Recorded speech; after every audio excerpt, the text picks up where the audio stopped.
Bonjour Monsieur Marouf. Bonjour. Merci d'être avec nous sur TV des Entrepreneurs aujourd'hui.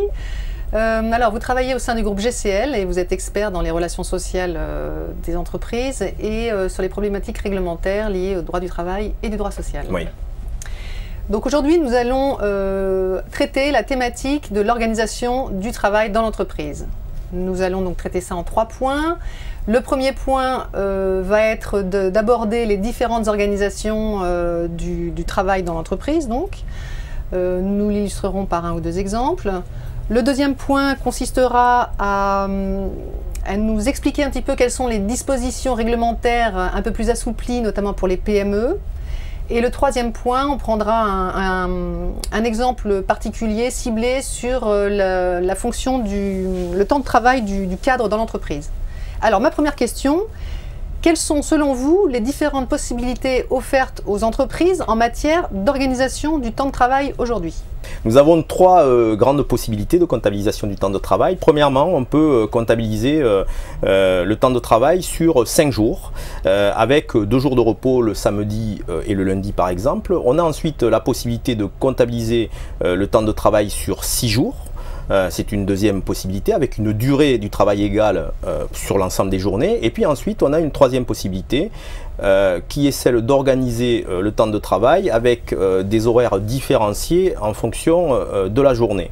Ce sont les 3 grandes possibilités. Alors, ces 3 grandes possibilités, suite donc à l'avènement de la loi sur les 35 heures, loi qui a été, on le sait, fortement décriée, loi Aubry, absolument. Eh bien, aujourd'hui, on a la possibilité d'ajuster dans la TPE la façon de comptabiliser le temps de travail. Donc, au vu de ces 3 possibilités, dans quel cas, par exemple pour la TPE, on va utiliser cette répartition du temps de travail plutôt qu'une autre? Est-ce que vous pouvez nous illustrer ça par 1 ou 2 exemples concrets? Bien sûr. Alors, c'est vrai qu'une des problématiques de gestion bien sûr de l'entreprise, c'est la façon dont est organisée la fonction de production, et il est par exemple tout à fait souhaitable d'organiser un temps de travail donc à durée fixe sur la semaine lorsqu'on a par exemple une activité qui est régulière et qui va se dérouler à un moment dans la journée. Par contre, lorsqu'on a un élargissement de l'amplitude horaire, on pense notamment aux magasins ou encore à des officines telles que les pharmacies, où les amplitudes horaires sont très fortes, et il y aura fatalement une superposition d'équipes tout au long de la journée, parce que sur une amplitude horaire de 10 heures, il n'est pas possible de faire travailler le même salarié dont l'horaire quotidien va être par exemple de 7 heures. Mais justement, concrètement, là, est-ce que vous pourriez nous prendre un exemple d'activité de service d'entreprise qui peut répondre à une organisation plutôt qu'à une autre? Bien sûr. Alors, imaginons par exemple qu'on soit dans de la logistique du dernier kilomètre. Je pense qu'il y a beaucoup de TPE qui exercent donc dans la logistique du dernier kilomètre. On peut avoir un avantage à mettre en place un horaire de travail fixe tout au long de la semaine sur ce type de prestations, à considérer évidemment que cet horaire soit adapté dans la journée aux besoins de nos clients. Par exemple, on va pouvoir décider de livrer des magasins entre 9 h et 17 h l'après-midi. Auquel cas, on va être donc dans le mode d'organisation qui suppose la mise en place d'horaires fixes tout au long de la semaine. Et est-ce qu'un deuxième exemple qui pourrait nous éclairer dans un autre domaine? Pas le transport, mais... Oui, alors, on va donner un autre exemple qui est l'exemple du commerce. Oui. Nous avons dans des magasins la problématique de l'amplitude horaire. L'amplitude horaire suppose qu'un magasin va pouvoir être ouvert de 10 h à 19 h le soir. Certaines professions, comme par exemple les pharmacies, vont avoir des horaires d'ouverture encore plus larges, qui peuvent aller de 9 h à 20 h. Et 6 jours sur 7 en général. Et 6 jours sur 7. Donc pour ces entreprises, qui sont des entreprises de petite taille, on a réellement des problèmes d'organisation du travail si on se base sur les les règles fondamentales de l'organisation du travail selon les lois Aubry. À savoir qu'on va être soit enclin à payer un grand nombre d'heures supplémentaires, soit enclin à développer de façon très conséquente les effectifs pour pouvoir couvrir l'ensemble des amplitudes horaires de l'entreprise. C'est un vrai problème pour les entreprises de petite taille qui n'ont pas les moyens de supporter de telles masses salariales. Ça veut dire qu'effectivement, il est important de bien connaître sa fonction de production avant de décider de quel type d'organisation de travail on va choisir. Tout à fait. Alors, les problématiques fondamentales, ce sont les problématiques liées au modèle économique de l'entreprise, c'est-à-dire comment en fait est organisé le business de l'entreprise. Et puis ensuite, c'est voir comment, en termes d'organisation interne, on va pouvoir disposer de son organisation pour répondre aux besoins de nos clients ou plus largement de pouvoir s'attaquer au marché de destination. D'accord. Donc pour aller un peu plus loin, là on a pris comme horaire, comme organisation de référence la semaine. Est-ce que, en dehors de cette obligation réglementaire qui peut être très pesante, comme vous l'avez montré sur certaines petites entreprises, est-ce qu'il y a des solutions alternatives plus souples et faciles à mettre en place pour ces TPE? Alors, le législateur, dans sa grande sagesse, a observé évidemment les difficultés que causait cette réglementation trop stricte sur les petites entreprises. Donc il y a une loi, qui est la loi du 20 août 2008, qui permet en fait de flexibiliser la fonction de production, c'est ça l'objectif, au travers de dispositions de comptabilisation du temps de travail qui vont pouvoir se faire de manière pluri-hebdomadaire, voire plurimensuelle, et en tout état de cause, comptabilisation qui n'ira pas au-delà de la référence annuelle. Le principe de ces méthodes de comptabilisation permettent de faire correspondre l'activité de l'entreprise à la fluctuation par exemple de la demande ou de l'activité sur un certain moment de l'année, certaines périodes. Donc ça permet aux petites entreprises qui n'ont pas de moyens humains extrêmement importants de pouvoir flexibiliser leur fonction de production. C'est quelque chose d'essentiel. Et là, éventuellement, vous auriez un petit exemple concret sur un domaine d'activité ou un type d'entreprise? Alors, on va donner un exemple qui est aussi celui du commerce. On va imaginer par exemple l'activité d'un glacier, ici dans notre belle ville. Cette activité bien sûr de glacier est concentrée de deux manières. Elle est concentrée temporellement sur la fin de la semaine, puisque c'est surtout le week-end que les gens vont consommer des glaces, et puis cette activité elle est concentrée également dans l'année, surtout sur la période d'été.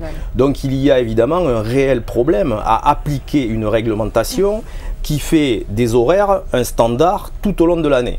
Là, on voit bien qu'on a une activité saisonnière avec une flexibilité qui est nécessaire. La loi du 20 août 2008 permet d'adapter pour les petites entreprises les besoins d'organisation au gonflement de l'activité à un certain moment du temps.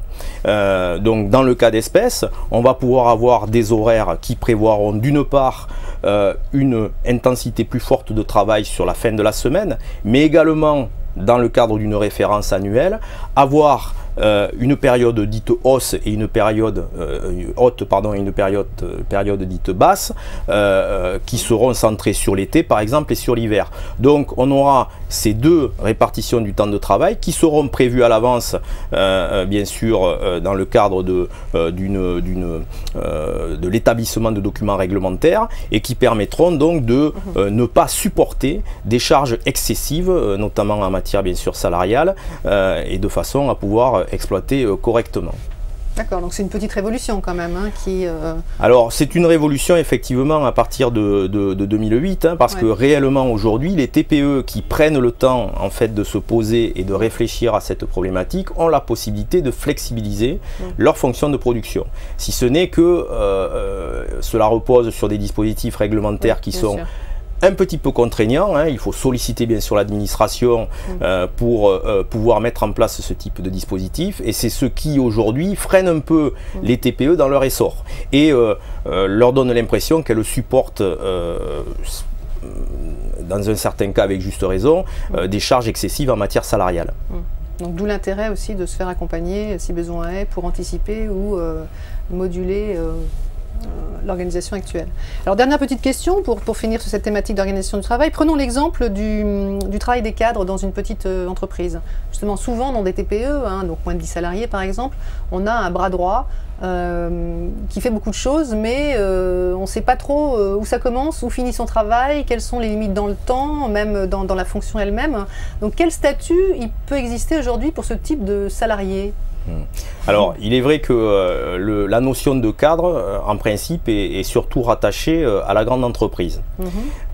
Pour autant, il est tout à fait possible aujourd'hui de créer des statuts cadres dans la TPE. Alors ça a évidemment des avantages majeurs, et ça on peut évidemment l'affirmer au regard de ce que l'on observe lorsqu'on met en place ce type de dispositif. Le principe de création d'un statut cadre pour un bras droit, par exemple dans une TPE, repose d'abord sur la reconnaissance du travail d'une personne qui exerce des responsabilités d'encadrement malgré la petitesse de la taille de la structure. Ça c'est la première chose, donc c'est un élément important en matière de ressources humaines. Et puis le deuxième élément, c'est que le statut cadre permet de mettre en place des conventions spécifiques qui sont par exemple celles qu'on appelle les conventions de forfait. Alors les conventions de forfait, le principe c'est qu'on n'a plus de références horaires qui soient de références quotidiennes. On va avoir par exemple dans un forfait dit forfait jour, un nombre de jours à travailler pendant l'année. Quel est l'avantage de cette disposition? Eh bien, plutôt que de risquer des situations contentieuses, d'accord, puisque quand les gens travaillent beaucoup, ils souhaitent évidemment être rétribués sur le temps de travail qu'ils ont passé dans l'entreprise. Et bien, plutôt que de faire face à des situations contentieuses, l'entrepreneur a la possibilité d'organiser en amont des conventions forfaitaires qui vont donner donc aux salariés la possibilité de travailler sans véritable référence horaire, on va dire aux besoins de l'entreprise, sur un nombre de jours défini tout au long de l'année. Alors ce dispositif évidemment est extrêmement flexible pour l'entreprise, même si en apparence il peut coûter un petit peu plus cher, puisque nécessairement on va intégrer dans la notion de convention de forfait les éventuelles heures supplémentaires qui pourraient être faites. Néanmoins, on va se retrouver dans une situation extrêmement flexible où le fameux bras droit à qui l'on confie une multitude de missions, eh bien, va pouvoir être totalement libre dans son organisation et travailler sur certaines journées qui sont des journées à rallonge pour les entrepreneurs de petites entreprises, on le sait.